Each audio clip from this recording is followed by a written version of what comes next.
Hello everyone, my name is Sai Kalyan Meghavath and my roll number is 20EC10070 and I'm from section 7. I've created the Batman emblem as my DIY project.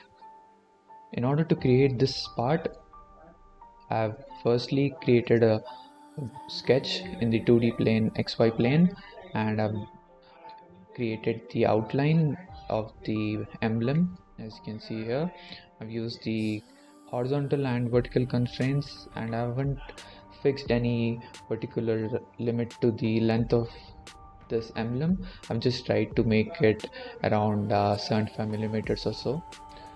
The next thing that I've done is use the pad feature in order to create the 3D part, as you can see here. Now, in order to make this resemble the actual Batman emblem more correctly and as close as possible, I've used the chamfer feature, as you can see here, in order to create this part and also to make it smooth so that it doesn't cut our hands when we hold it. And I've used the chamfer feature twice more to complete this part. And then I've exported this file as an STL mesh file, and the final mesh file, as you can see, is here.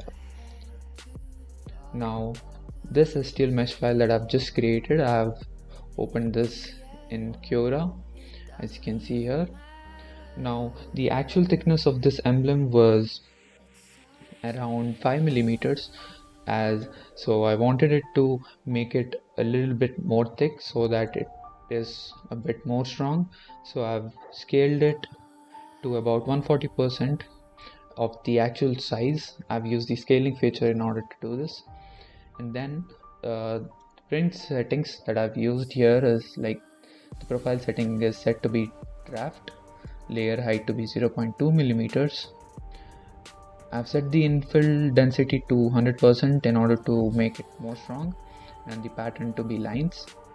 I've set the printing temperature to be 200 degrees Celsius and the build plate temperature to be 80 degrees Celsius and the print speed to be 60 millimeters per second. And finally, I've chosen the build plate adhesion type to be brim. Let's slice it. Now, as you can see here, I'll just remove this. Yeah, the preview of this, as you can see here, our file is ready and it has shown me that it will take 54 minutes to create this file as a 3D part.